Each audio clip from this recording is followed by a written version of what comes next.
Greetings, everyone.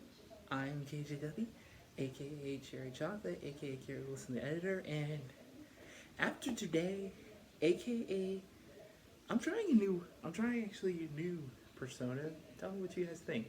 I decided to call myself the film historian.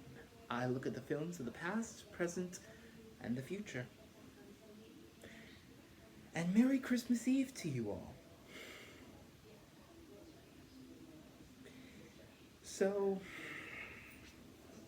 last year, actually, last year for Christmas, it was my first Christmas in Stardust, and I decided to try to do the 25 Days of Christmas challenge, Christmas movies challenge, where I would give a 30-second review of a movie, of a Christmas movie or a Christmas special for the first 25 days of Christmas, or at least until December 20th, in which December 21st through 25th, I would list my 5 favorite Christmas films of all time. It was not easy. It was not easy, especially during the first week. I had finals week at I had finals week at Southern that I had to finish. Not to mention, it was hard for me to pick a movie that I was going to do every day, and I tried to keep it. Honestly, I just picked any kind of random Christmas movie I could either get my hands on, or I hadn't seen in a while. Like, I did a couple of VeggieTales on that app, but the problem was there wasn't really any kind of substance, any kind of certain films that I wanted to talk to you about. So certain films that I wanted to see didn't really make the cut. I didn't really have a list, but this year I decided to do something a little different. I at first was planning on doing one vlog every day from December 21st to December 25th, but yeah, no, again, my schedule took way too much time, and honestly, I just lost track of time, and I've been recovering from this semester. I think the last time I've actually posted on YouTube was my Steven Universe, my longest video, Steven Universe the movie, my review of that. Well, this year I'm actually going to be. I actually just finished. Well, not just finished. A few hours ago, I just finished a movie that I looked up online. I googled, and many people consider this to be, at least on all the lists that I looked on the internet. Many people consider this to be one of the worst Christmas movies of all time. That is the 1964. Oh gosh. The 1964 non-hit Santa Claus Conquers the Martians. I'm just gonna read the IMDb page right now. Watch. The Martians kidnap Santa Claus because there is nobody on Mars to give their children presents.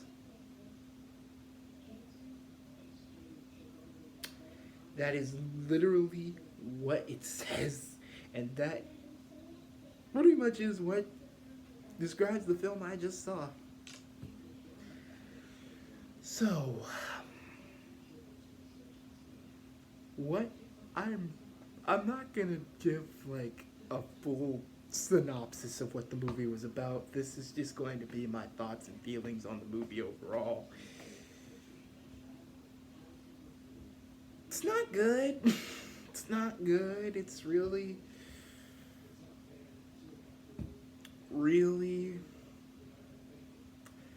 it's not.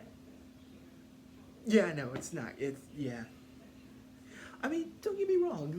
This movie was made in the 60s, so it doesn't look the best, and I can't really fault it for that because it was the 60s, but at the same time, we did have some other good films in the 60s, didn't we? Or were they all just as cheesy as Batman? Oh my gosh, the Adam West Batman. You know what? The Adam West Batman is less cheesy. That's actually how bad, not just the movie, but the show in general. Bro, at least I have fun with watching the Adam West Batman show. I got bored watching this. This was really dope. You know what? I'm just gonna go ahead and give you a brief synopsis of what the movie is about, other than the IMDb. Basically, yeah, like the IMDb page says, there a certain Martian ruler who I literally forgot his name. I'm actually looking at the page now. Leader Kimar. Oh my gosh! Wait a minute.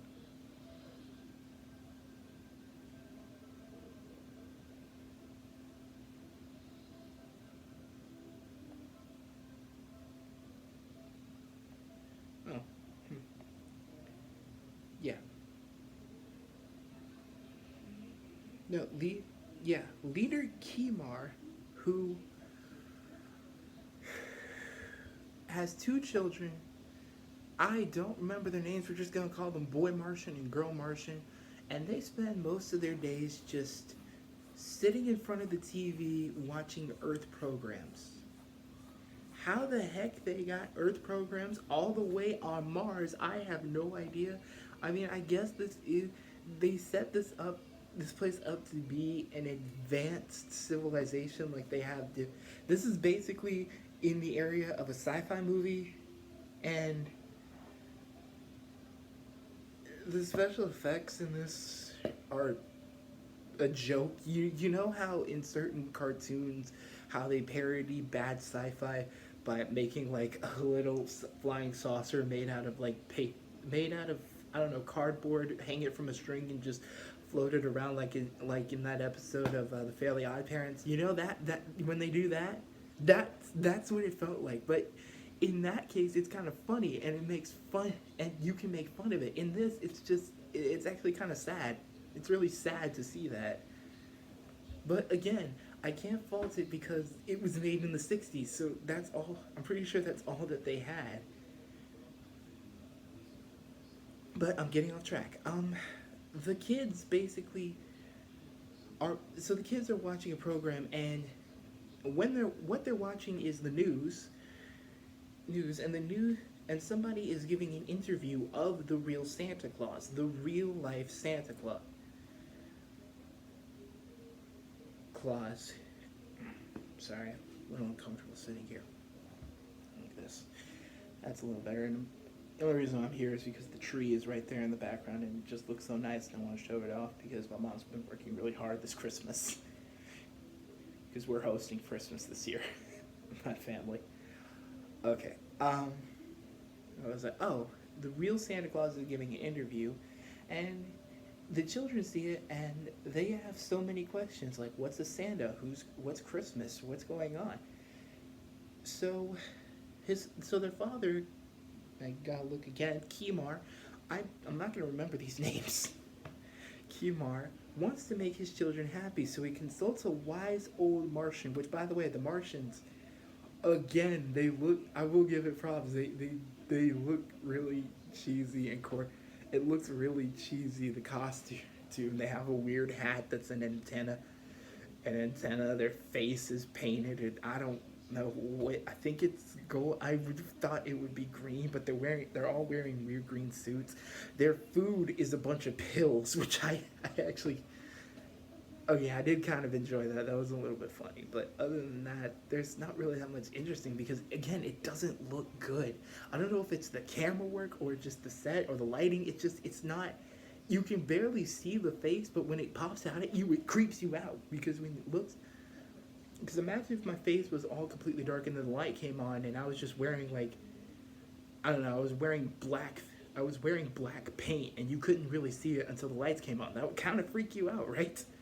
That's what I felt when I first see these kids, because at first they're kept in the dark for a little bit, and then one of them comes out, and I was just like, oh my gosh, that's a Martian.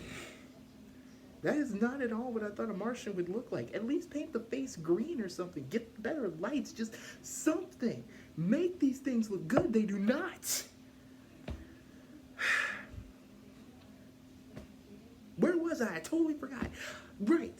So Kibar goes to the wise old Martian along with the rest of the council of the Martians. One of them is Voldor, who he's one of those people where you see him for like 5 minutes in a film and you're like, Oh, you're definitely going to be either the main antagonist or just the villain. And in this one, I thought at first it was just going to be the antagonist, because there is a difference between an antagonist and a villain.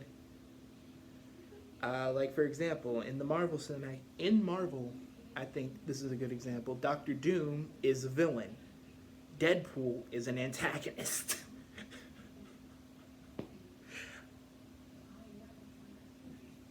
A villain is somebody who wants to rule the world, destroy the world, and an antagonist really is just someone who wants to mess with the hero. Doesn't want to really take over the world or anything or do something evil. They just want to mess. They're really more like a rival as opposed to a straight up bad guy. And this guy, at first, I thought he was an antagonist, like a rival. He's not really into the idea of going to Earth and getting Santa, which is what the old Martian suggests. Which, by the way, the Martian looked like the first time we see him, it's in shadow, and for some reason, he's not wearing anything in today. He looks like Moses, like straight up Moses. He's got a staff. He's wearing the robes that you would see if Moses would be in a live action movie. I can't remember the name of it. The Ten Commandments. Yeah, the Ten Commandments. That's the name of it. He looks like the guy from the Ten Commandments. He's even got a beard like him. It's just, am I crazy? I cannot be the only one seeing this. It was just so weird, and I don't know. So he's not into the idea of the old Martian. He said the old Martian tells them their children are basically adults in children's bodies. They don't really have a childhood. They haven't had a chance to grow up, to play, to have fun, which is what the children of Earth have. And so, Kimar, got my phone here. Kimar wants to give his children that. He wants to give all the children of Mars that. So he decides to take his spaceship, fly over to Earth, kidnap Santa, bring him back here, and spread Christmas to Mars. So,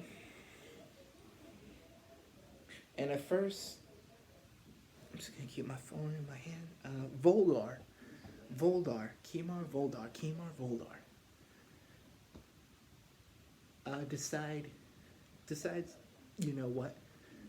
Voldor doesn't want to do this. He's against it. You see, at first I thought that they were going to just be, the more that Santa Claus starts to talk to Voldor, the more that he warms up to the idea of Christmas. But no, they just make him a straight up villain in this. So when they first arrive on Earth,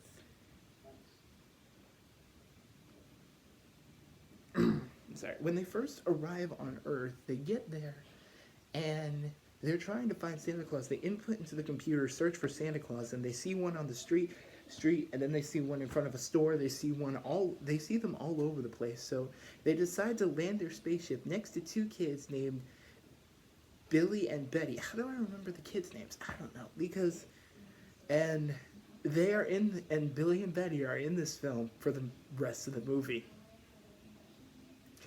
They're in the majority of the movie, and okay, this isn't just the 60s.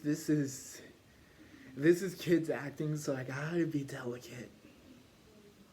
If there's one thing I really can't stand in a film, it's bad child acting. It's one of my pet peeves in films of all time. Whenever they just speak with literally no emotion, like the girl who played Gwen in the Ben 10 live action movie. The first live action movie, that girl is horrible. She's just horrible. I'm pretty sure it's not. I don't know if it's bad direction, but she just speaks with no life whatsoever. But in this one, they're not terrible. They're not bad. It's just, when the Martians come to them and ask them, where is Santa? The boy says he lives in the North Pole. So Voldor suggests that they kidnap them because he's pretty sure they're going to go to the authorities. And so they take them on the spaceship. These kids don't act like normal kids would act if they went to a spaceship. If they were being kidnapped, they would yell, scream, something. They just act kind of sad.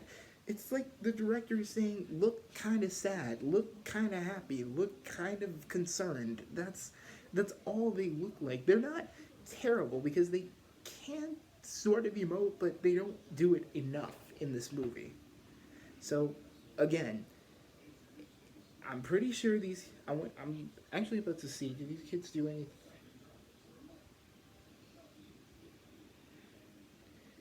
Nope. This is literally the only thing they did. I was trying to see if maybe these kids moved on. Nope. This is literally the only thing those two kids did. Okay. Yeah. No. So yeah, maybe it just wasn't for them. I don't know. But no. So they kidnap the kids. They go to the North Pole. They kidnap Santa, and keep in mind, by the time they kidnap Santa, when even though this movie is called Santa Conquers the Martians, we're about 40 minutes in, and the movie is an hour and 20 minutes. Heck, it takes them even longer to get to the.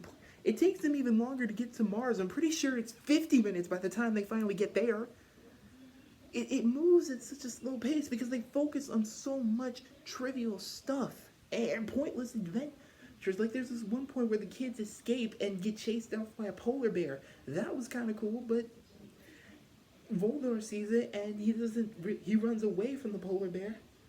But then they get captured again and by a giant monster, by a giant robot that the Martians have named Torque in order to kidnap Santa. We don't see an epic battle. You know, all this thing is a giant tinker toy, and it comes and it grabs the kids, and then it comes and Santa. There's this really stupid scene where it comes into Santa's workshop, and Santa starts talking to it. Which, by the way, this is a dumb Santa. This is a really dumb Santa. I know he's supposed to be jolly and nice, but man, this guy is just dumb. He thinks that Voldor is a good guy. He thinks Voldor. I will get to that in a second right now. But right now, he just starts talking, ho, ho, ho, it's all jolly and nice. And the robot just stops. It doesn't attack. It doesn't move. It doesn't do anything. It stops. For no reason. Santa thinks it's a toy, and then it just stops. Does it automatically make it a toy? Did he magically make it a toy? Wait. Well, no, because apparently magic doesn't exist in this world. Oh, wait, magic does exist in this world, because there's one point where Santa and the kids, when they're on the spaceship being held against their will, Santa treats it like a vacation, by the way. He doesn't even seem annoyed. He just seems happy. He seems happy, and that is the problem. That is a really, really bad thing. It's kind of like what the Nostalgia Critic said in his review of. Can't believe I'm actually referencing that. It's what nostalgia. It's kind of like what the nostalgia. It's exactly like what the Nostalgia Critic said in his review of Barney the Dinosaur's Great Adventures. This movie made me reference that movie. Okay. In that movie, if you don't know who the Nostalgia Critic is, he's a YouTube reviewer. Well, not like me. He's actually successful.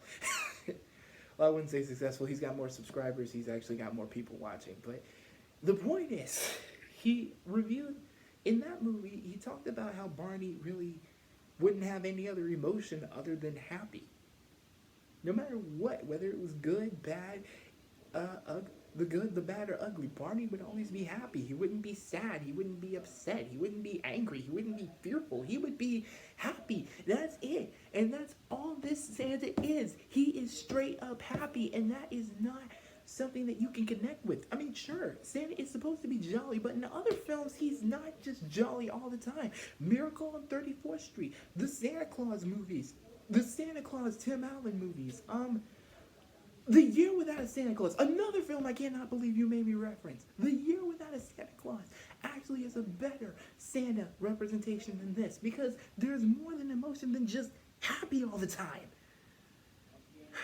But no, he's jolly and happy and stupid. Like I was saying before, Voldor comes, Santa's trying to cheer up the kids, and Voldor comes and says, hey, you know what, why don't I give you kids a grand tour? And the kids are actually smart, and they say, "No, we don't trust you." And Santa's like, "Oh no, it's okay. Let's go with the obviously dangerous Martian who wants to try to kill me." And he leaves them in the airlock. You know this place on a spaceship in every sci-fi film where you can go out into space, but if you don't have an air, but if you don't have a spacesuit, you'll basically suffocate and die. If you go out into space, he leaves them in that room and starts to open the door. The kids, the kids and Santa are looking for a way out, and Santa sees no, and Billy actually sees a vent, an air vent that'll take them all the way back up to the control room, and Santa can climb up a chimney. So that's what I was talking about. Magic does exist because Santa, that thing is way too small, but Santa is able to fit right through it with the kids. And so forgot his name again. Hold on. When my phone's on, when Kimar finds out what Voldar has done,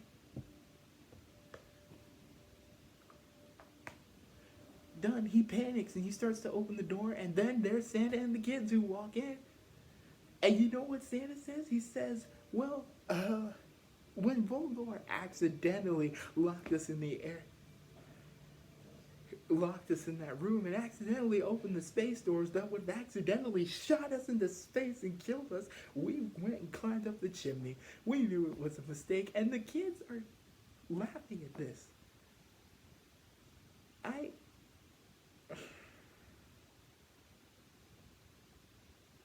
It's not just this moment. The whole movie works like this. There are several different examples of this, but I don't have time to discuss them all. Because honestly, I'm kind of done with this film. But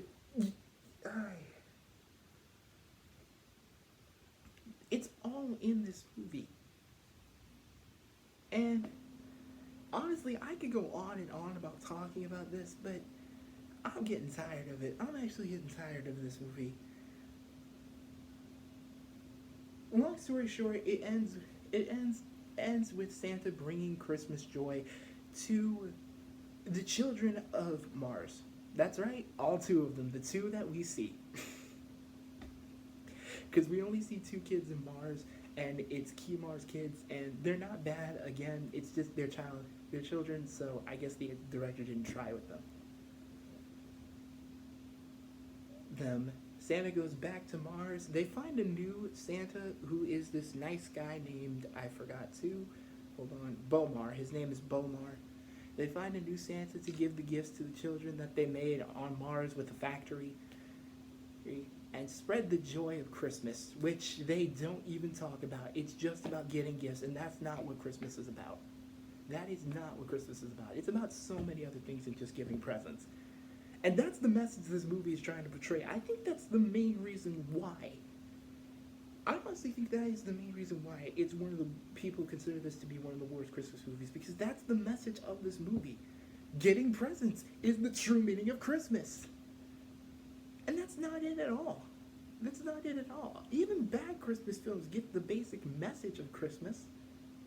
And it can be many things, but focusing on presents, that's not what Christmas is about. For many people, Christmas is about love. It's about joy. It's about friendship. It's about giving to others.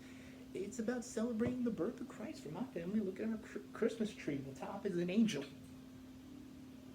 Look at my shirt right now. It says, "I live, I praise, I worship." This is the kind of This is the kind of stuff that we celebrate in my family. This is really what Christmas is about. But it could be something about that for you, as long as it's not something selfish like in this movie. Like what they're teaching in this movie. And honestly, I hadn't heard about this film until a few days ago, and I really don't hope it catches on, because it's nothing. That's what this movie is. It's nothing. It's not a good message. It's not fun to enjoy. It's boring half of the time. The other half of the time, it's creepy. Like I said, Santa is way too jolly for kidnapping. He treats it like any other day. It's just kidnapping. But that's really about it. That's all I have to say, honestly.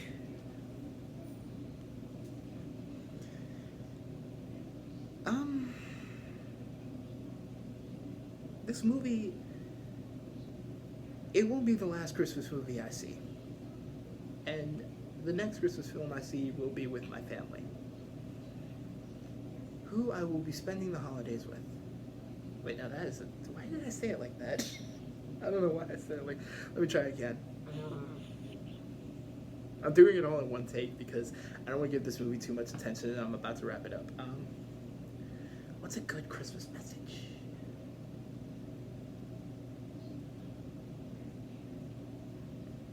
Remember the true meaning of the holidays. Whatever they are to you, go out and celebrate them with the people that you love. Spend time with the people that you care about. And just don't watch this movie. This movie sucks, but it did remind me about what Christmas is about. So I guess it accomplished something. That's all I have to say. Until next time, I'm Carrie Wilson. That's why I put the W. AKA Cherry Chocolate, AKA the film historian. I'm trying the British accent too, and I don't think it's gonna work. See Carrie Wilson, the editor, KJW, the film historian, Cherry Chocolate, aka Cherry Chocolate, and I wish you all a Merry Christmas. And God willing, I hope to see you in my next review.